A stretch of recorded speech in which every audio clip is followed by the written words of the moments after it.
The darkness of space pressed against the hull of the Zephyros like a cold hand. Inside the alien research vessel, red emergency lights cast long shadows across the walls. The ship was dying, and everyone aboard knew it. Captain Veltar pressed, his scaled palm against the control panel, feeling the vibrations that meant the engines were failing. His reptilian eyes scanned the displays, reading numbers that told the same story over and over. Power was dropping. Life support was failing. They had maybe 3 days before the air ran out. Engineer Zixara, report. Veltar called across the bridge. His voice was calm, but inside he felt the cold touch of fear. The Kethvar were not a species that showed emotion easily, but death was death, no matter what world you came from. Zixara looked up from where she knelt beside an open panel. Her young face was tight with worry. Sparks flew from the damaged circuits as she worked. The main power core is dead, Captain. The backup systems are holding, but not for long. I can give us maybe 70 hours before everything shuts down. Navigator Kulreth, the eldest of their crew, turned from his station. His old eyes held the wisdom of many years among the stars. Captain, I recommend we send a distress signal. Perhaps a cargo ship will pass nearby. Veltar nodded slowly. It was their only chance, though he knew the odds were not good. They were far from any Kethvar colonies, deep in the empty space between star systems. Most ships avoided this area because there was nothing here worth visiting. Send the signal on all frequencies, Veltar ordered. Include our position and the nature of our emergency. Make it clear we need immediate assistance. The communications officer worked quickly at his station. Soon the distress call was broadcasting into the void, a thin thread of hope cast into an ocean of darkness. The message was simple and direct, following the standard format used by all spacefaring species. This is the Kethvar research vessel Zephyros.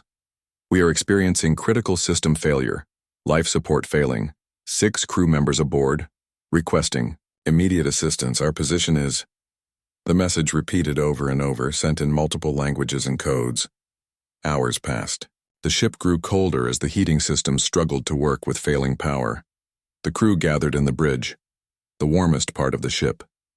They spoke little, each lost in their own thoughts about home and the families they might never see again. Kulrith monitored the communication channels, hoping for a response. Several ships had detected their signal. He could tell from the brief acknowledgments that came back. But none offered help. One cargo vessel had been only a day away, but its captain had simply confirmed receipt of the message and continued on its course. Standard procedure, Kulrith explained to the others. No ship captain wants to risk their vessel and crew for strangers, especially not for aliens from another species. It's not profitable, and it could be dangerous. Veltar understood. A galaxy where every species looked out for their own interests first. Charity was a luxury few could afford. Still, it hurt to know they had been heard and then abandoned to die alone in the dark. On the second day, as the air began to taste stale and the emergency lights dimmed further, something changed. Kulrith suddenly sat up straight at his station. His scaled head tilted as he listened to something through his headset. Captain, he said, his voice filled with surprise. I'm receiving a transmission. A ship is responding to our distress call. Veltar felt a spark of hope. What ship? How far away? Kulrith worked at his controls, his claws clicking on the buttons. It's strange, Captain. The signal is coming from very far away. 3 star systems distant. And the language. It's not one I recognize immediately. The communication came through clearer now, and they could all hear the voice speaking in heavily accented Galactic standard. The words were simple but firm. Kethvar vessel Zephyros. This is Captain Jake Morrison, of the Earthship Dakota. We have received your distress call. We are changing course to assist you. Estimated arrival in 60 hours. Hold on, we're coming. The bridge fell silent. The Kethvar crew looked at each other in confusion and disbelief. Earthship? Zixara whispered. Humans? Kulrith was already working at his navigation computer, calculating distances and jump routes. His eyes grew wide as he read the results. Captain, for them to reach us in 60 hours from their current position, They would have to make 3 maximum distance hyperspace jumps. That kind of strain could destroy their engines. Veltar felt his confusion growing deeper. Are you certain of their position? Yes, Captain.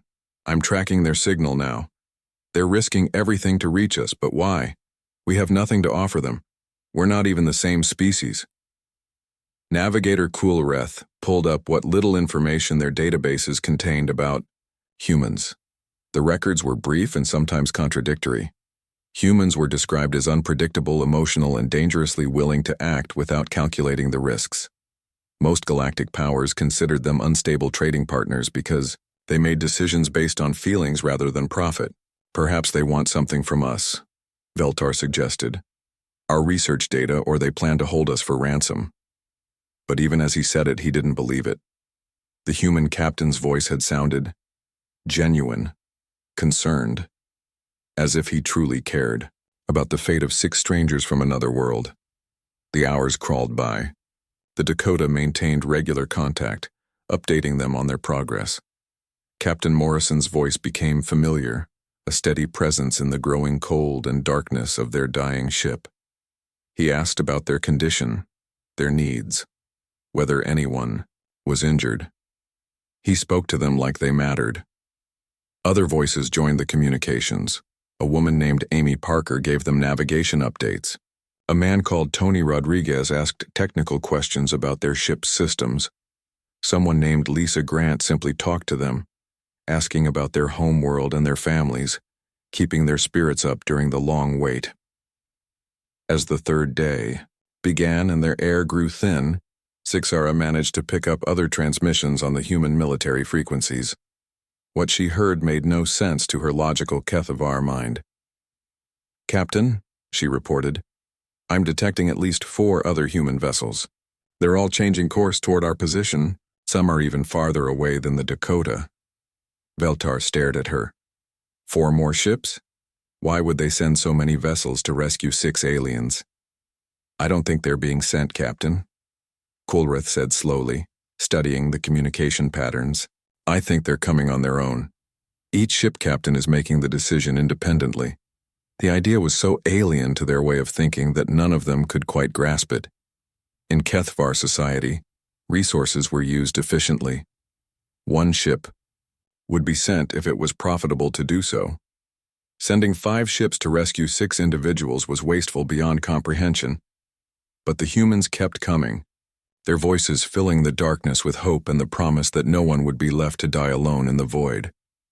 As the Dakota prepared for its final jump, racing against time to reach them before their life support failed completely, Veltar began to wonder if everything his species believed about the galaxy might be wrong. Captain Jake Morrison stood on the bridge of the USS Dakota, watching the stars streak past as they prepared for their 2nd hyperspace jump. The first jump had gone well, but his chief engineer had already reported problems with the secondary power systems. 2 more jumps like that and they might not have engines left to get home. Captain, are you sure about this? Lieutenant Amy Parker asked from her navigation station. Her young face showed concern as she ran the calculations again. If we push the engines this hard, we could end up stranded ourselves. Jake looked at the star charts displayed on the main screen. The Kethvar ship was still 36 hours away at maximum speed. Every minute they delayed meant those 6 aliens had less air to breathe. Amy, how many people are on that ship? Jake asked quietly. 6, sir. All civilians, according to their distress call. And how many people are on our ship? Amy knew where this was going, but she answered anyway. 200, Captain. Jake nodded. So by the numbers, we shouldn't risk 200 lives to save 6. Is that your point, Lieutenant?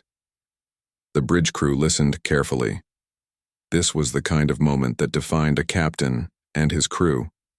Amy straightened in her chair. No, sir. That's not my point at all. I'm just worried about getting everyone home safe. Good, Jake said with a slight smile. Because we don't leave people to die in the dark. That's not who we are. That's not what the uniform means.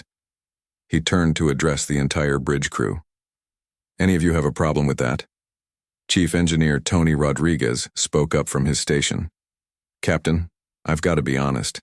The engines, are already running hot from that first jump. 2 more like it and we might blow the entire drive system. Jake walked over to Tony's station.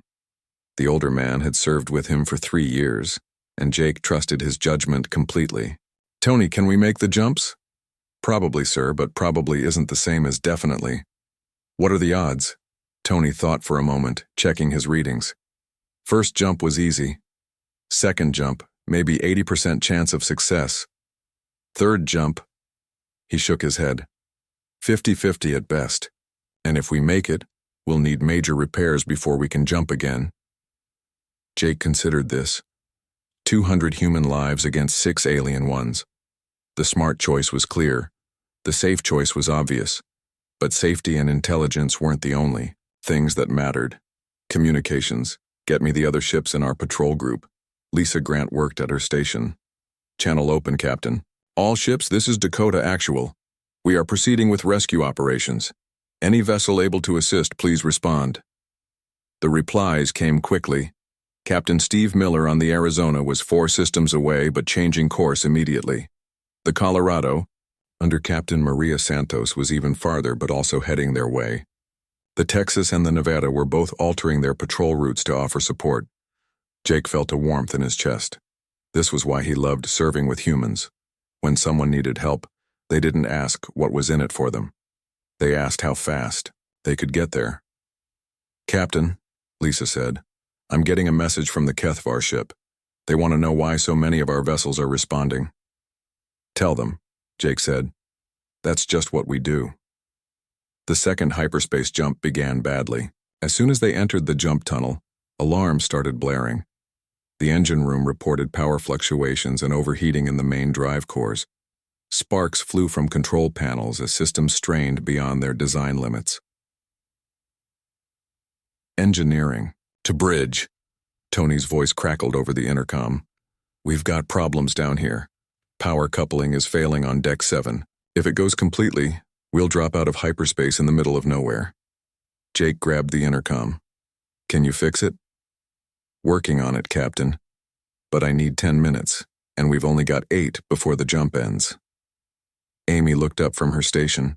"Captain, if we drop out of hyperspace early, we'll add 12 hours to our travel time. The HFY might not have 12 hours. Jake thought quickly. "All hands, this is the captain. We have an emergency repair situation. All available personnel report to engineering. This is not a drill." Within minutes, 20 crew members were in the engine room, following Tony's orders, as he directed the repairs.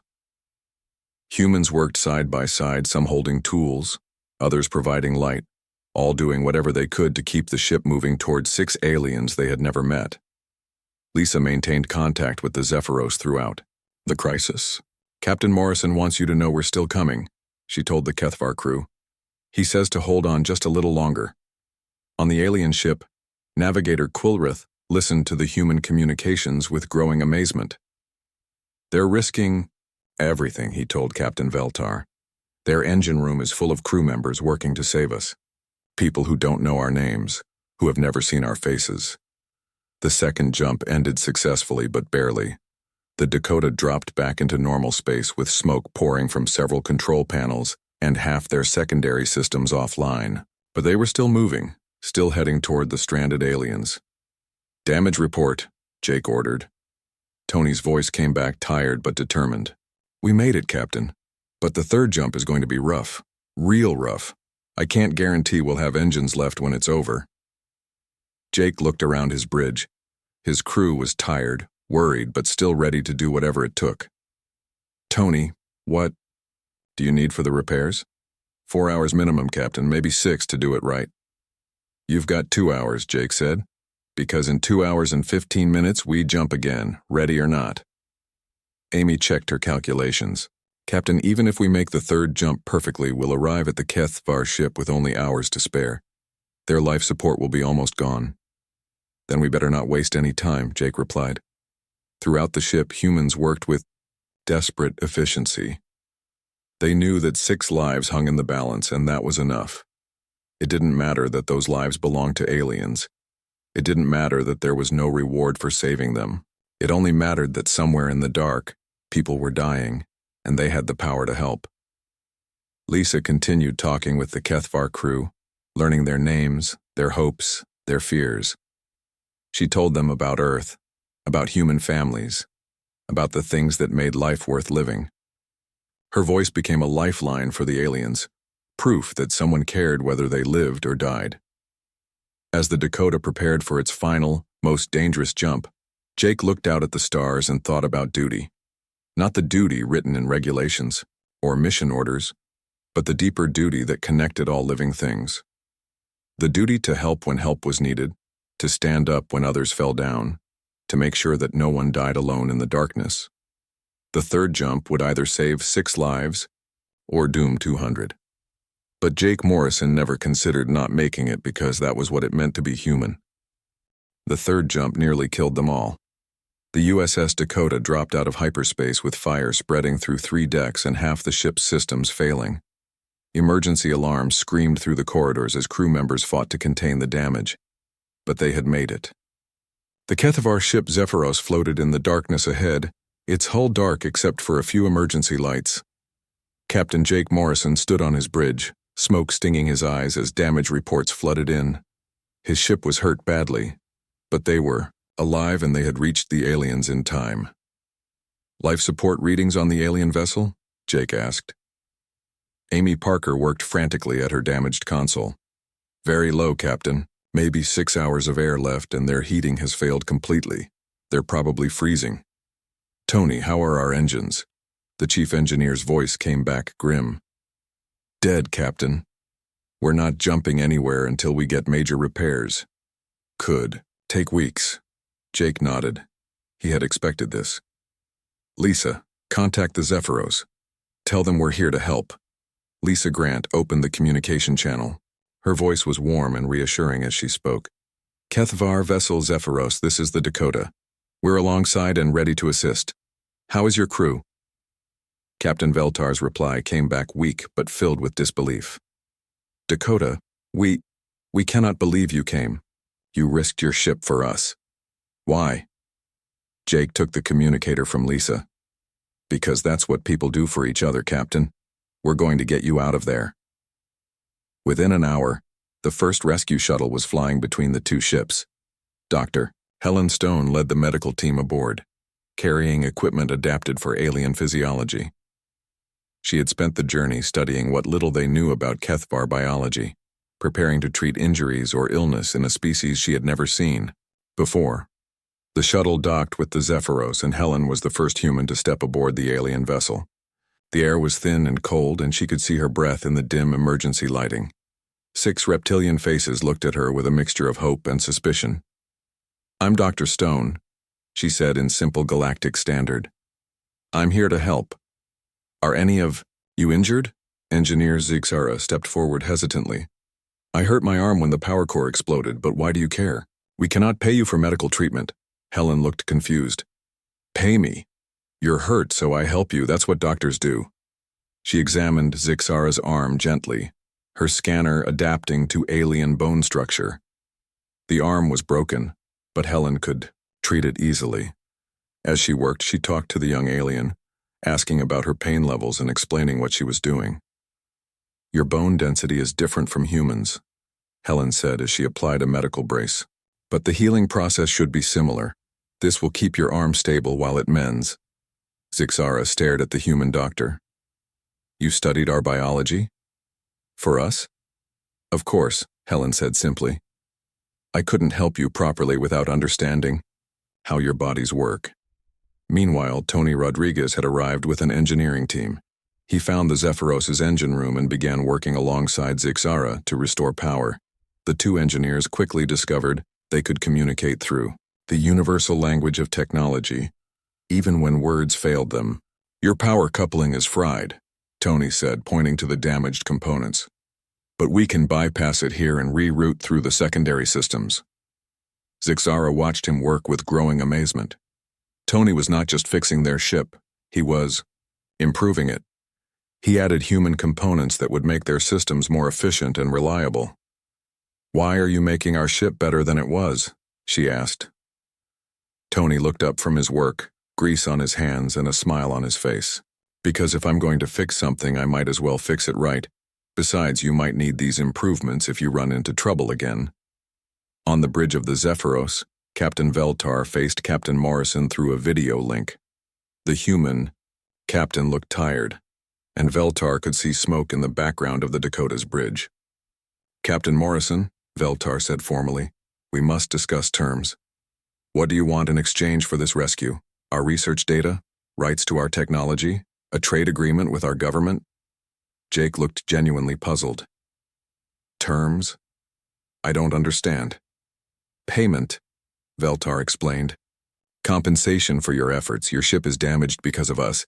Your crew has risked their lives. In galactic law, we owe you a debt. Jake was quiet for a moment, then shook his head. Captain, you don't owe us anything. We came because you needed help, that's enough. That makes no sense, Veltar insisted. No species acts without benefit to themselves. What do you really want from us? I want you to get home safe to your families, Jake said. That's all I've ever wanted. Navigator Kulrith had been listening to the human radio channels, trying to understand their strange behavior. What he heard made him more confused than ever. Captain, he reported to Veltar, I am monitoring their fleet communications. 4 more human ships will arrive within 2 days. One of them is bringing repair parts for our ship. Another is carrying supplies for us. They are treating this rescue like a major operation. For 6 aliens they have never met, Veltar said, quietly. On the Dakota, the crew was working around the clock to help their unexpected guests. The cook, Bill Parker, prepared special meals that Kethvar could digest safely.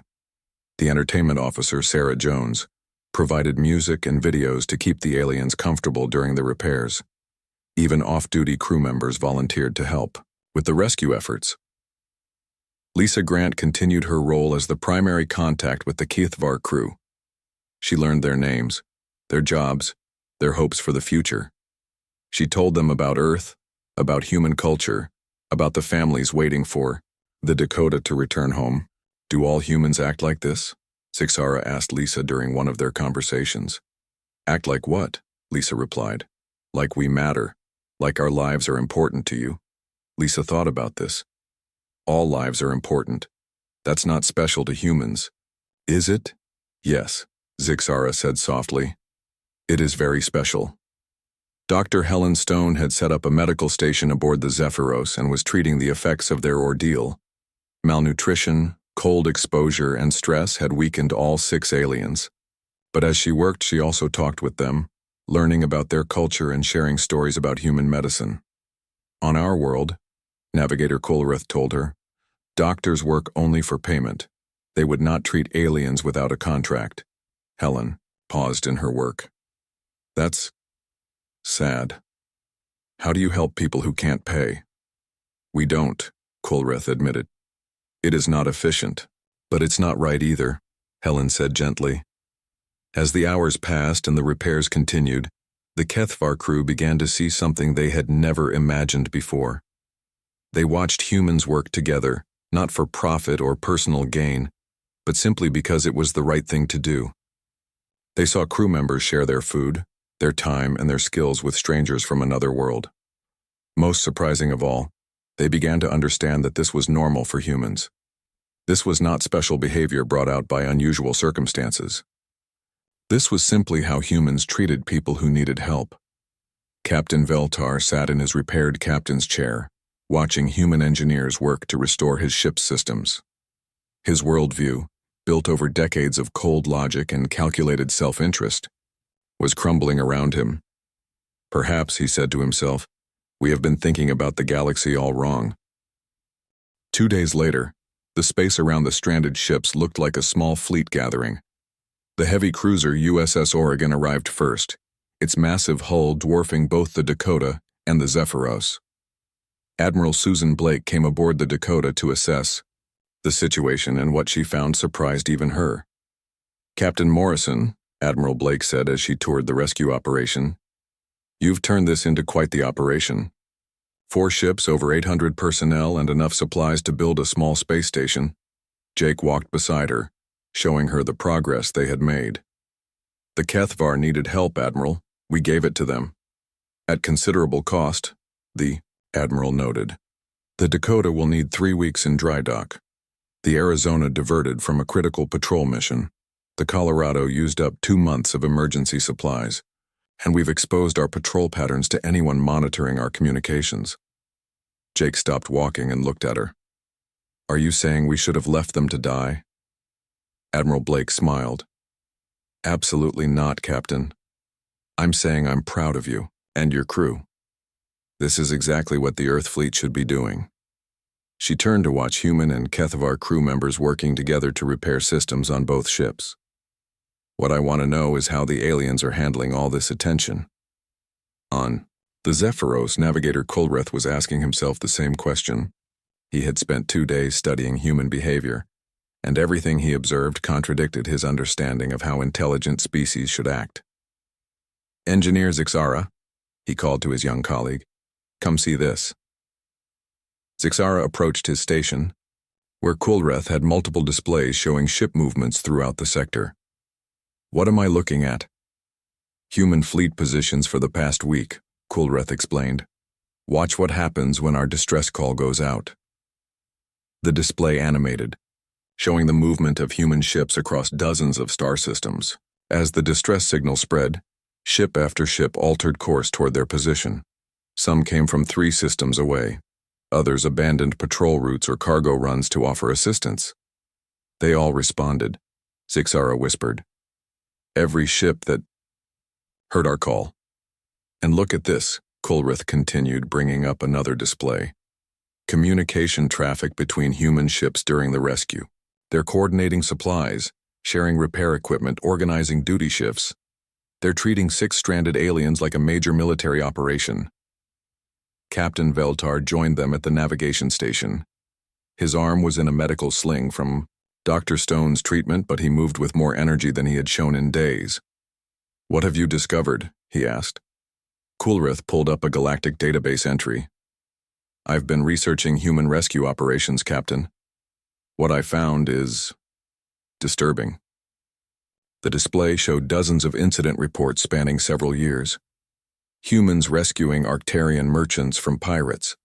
A human medical ship treating refugees from a civil war on Kepler Prime.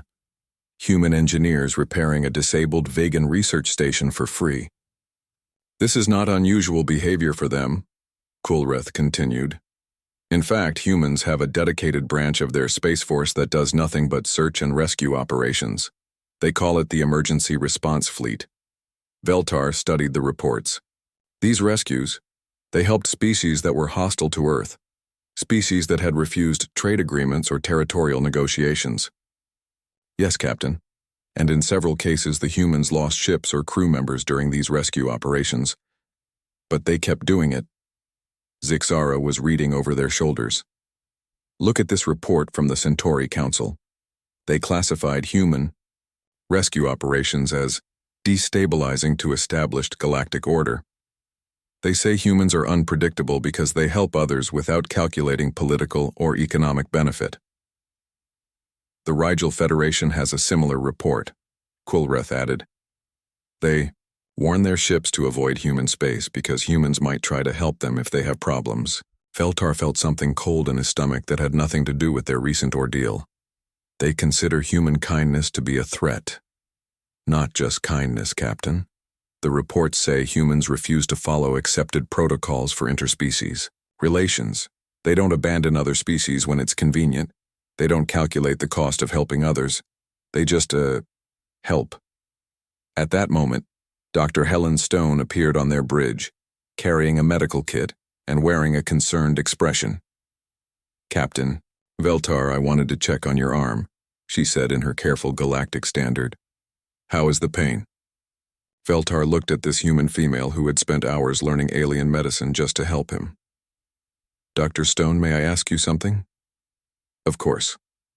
Why do you care if my arm hurts? I am not human. My pain means nothing to your people. Helen looked genuinely shocked by the question. Your pain means everything to me. Pain is pain, no matter what species feels it. I became a doctor to stop pain wherever I find it. But we cannot pay you. We have nothing to offer Earth.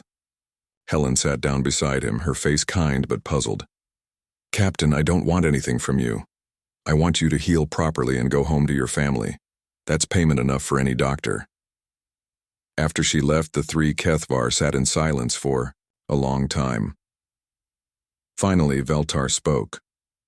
Navigator, access the cultural database. I want to understand how humans think. Kulreth worked at his console, pulling up anthropological studies of human behavior. What he found made him even more confused. Captain, according to these studies, humans have a concept they call moral obligation. They believe they have a duty to help others, even when it costs them resources or puts them in danger. That's irrational, Zixara said. How did they survive as a species with such wasteful behavior? That's what's strange, Kulreth replied. Their willingness to help each other made them stronger, not weaker. They developed faster technology, more stable societies, and more effective military forces because they worked together instead of just looking out for themselves. He pulled up another file. Look at this. Humans have a military doctrine called, leave no one behind. They will risk entire units to rescue a single soldier. Other species consider this tactically insane. But it works, Veltar said quietly. Their soldiers fight harder because they know their comrades will never abandon them. Their crews work better because they trust each other completely. And it extends beyond their own species, Zixara added. They're rescuing us with the same dedication they would show for their own people. Outside the ship, they could see human engineers working in spacesuits to repair the Zephyros's hull.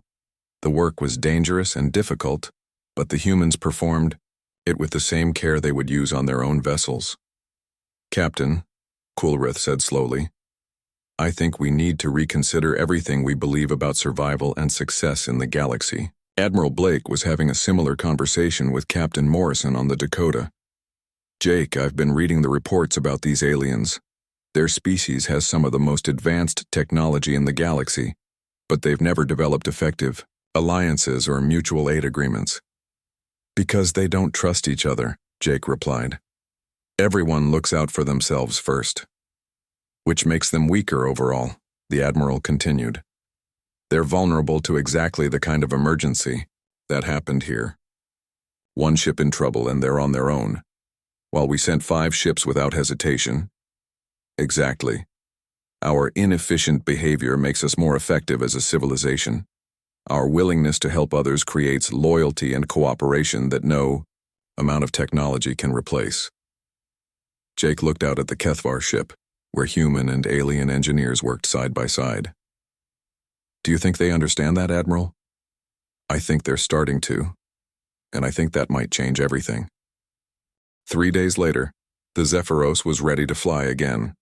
The human engineers had not just repaired the damaged systems, they had improved them. The ship now had better power efficiency, stronger hull plating, and backup systems that would prevent another catastrophic failure. Tony Rodriguez had spent hours teaching Zixara how to maintain the new components. The upgrades should last for years, Tony explained as he packed his tools. And if you ever have problems, just send a message to Earth Fleet Engineering. We'll help you figure it out. Zixara looked at the human engineer with something close to wonder. You're giving us technology improvements for free. Your government will not mind, Tony laughed. Mind. They'll probably want to know why I didn't upgrade your weapon systems too. Humans like to share useful technology. It makes everyone safer. On the bridge of the Zephyros, Captain Veltar was preparing for departure, but his mind was not on navigation or engine status. Everything he had believed about the galaxy had changed in less than a week. Communications, open a channel to Admiral Blake on the Oregon, he ordered. The human admiral appeared on his screen, her face serious but kind. Captain Veltar, is everything ready for your departure? Yes, Admiral, but before we leave, I must make a formal request. I want to establish diplomatic contact between the Kethvar Republic and Earth. Admiral Blake raised her eyebrows. That's a significant decision, Captain. Are you authorized to make such requests? Veltar straightened in his chair. I am a senior researcher with the Kethvar Science Council. My word carries weight. When I return home and tell them what I have seen here, They will want to learn more about human civilization. What exactly will you tell them? Veltar thought for a moment. How could he explain something that still seemed impossible to him? I will tell them that humans have found a way to be strong by helping others be strong. That human ships are safer because human crews trust each other completely. That human technology advances faster because humans share their discoveries instead of hiding them. And you think your government will be interested in this approach? Admiral, for 3 days I have watched humans work, as if my crew were their own family. You risked valuable ships and hundreds of lives to save 6 aliens you had never met. Your people have given us technology improvements worth more than our entire research budget. And you ask for nothing in return. He paused, looking around his repaired bridge. This kind of behavior is supposed to be impossible. It violates every principle of rational self-interest. But it works. Your civilization is proof that it works. Admiral, Blake smiled. Captain, we would be honored to establish formal relations with your people. But remember, we can't force anyone to change their ways. Each species has to choose its own path. I understand, Admiral. But perhaps we can learn to choose better. Navigator Kulrith had made a different decision. As the Zephyros prepared to depart, he approached Captain Morrison with an unusual request. Captain, I would like to remain with your fleet as a cultural observer and liaison. My government has programs for extended research missions. This would qualify. Jake looked surprised. You want to stay with us? Why? Because I need to understand how your civilization really works, Kulrith explained. What I have seen here is just the beginning. I want to study human society, human military doctrine, human decision-making processes. My people need to know that there is another way to live among the stars. It won't be easy, Jake warned. We're a military vessel. We go into dangerous situations. We might end up in combat. I understand. But I have also seen that humans do not abandon their people. If I travel with you, I will be as safe as any human crew member. Jake extended his hand in the human gesture of friendship. Welcome aboard, Navigator.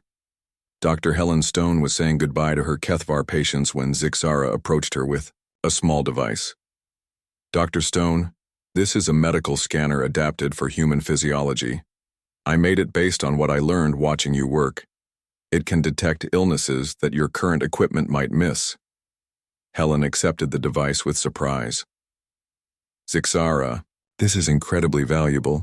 You didn't have to make this for me. You saved my life and healed my arm. You did it without asking for payment or recognition. This is how I say thank you. But you've already thanked me many times. Zixara shook her head. No, Dr. Stone. I have learned that thanks are just words. This scanner might help you save other lives. That is thanks with meaning.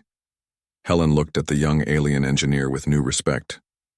You're going to do great things, Zixara, I can tell. As the human ships prepared to escort the Zephyros to the edge of Kethvar space, Captain Veltar called his crew together for a final meeting. What we have experienced here will change us, he told them. We have seen that cooperation is stronger than competition. That helping others makes us stronger, not weaker. That trust creates safety instead of vulnerability. But Captain, one of his crew members asked, how do we convince our people to change? Kethvar society has worked the same way for thousands of years. We start small, Veltar replied. We change how we work together. We share our discoveries instead of hiding them. We help other research teams instead of competing with them.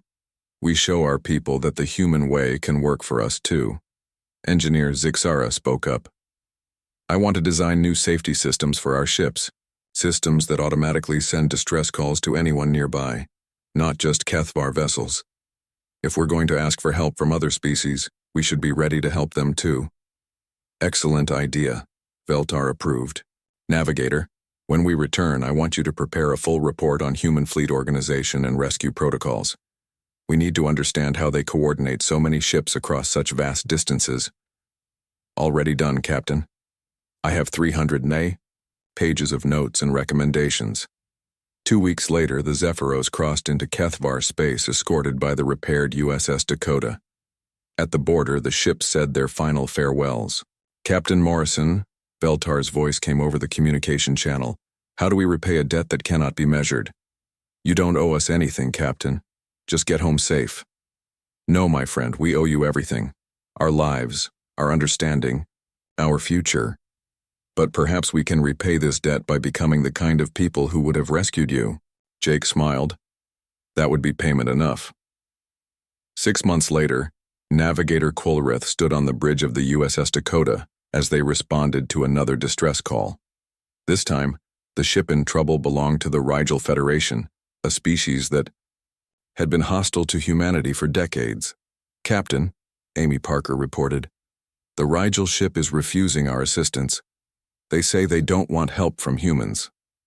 Their choice, Jake replied, but we're not leaving. If they change their minds, we'll be here. Kulrith watched his human colleagues with admiration that had only grown stronger over the months. Captain, on my world, we would have honored their wishes and departed immediately. And on my world, Jake said quietly, we don't leave people to die in the dark, even people who don't like us very much. 3 hours later, as the Rigel ship's life support began failing completely, they finally accepted human assistance. Kulrith watched the familiar pattern unfold. Humans risking themselves for aliens who had shown them nothing but suspicion and hostility. As he wrote his daily report, back to the HFY Science Council, Kulrith reflected on what he had learned. Humans didn't rescue others to gain allies or advantage. They didn't help people because it was profitable or logical. They did it because, in their words, it was simply the right thing to do. And perhaps, Kulrith thought as he watched human engineers work to save another alien crew, that was the most important lesson of all. Doing the right thing even when it was difficult, even when it was dangerous, even when no one would thank you for it. That was what made humans different. That was what made them strong. That was what made them human.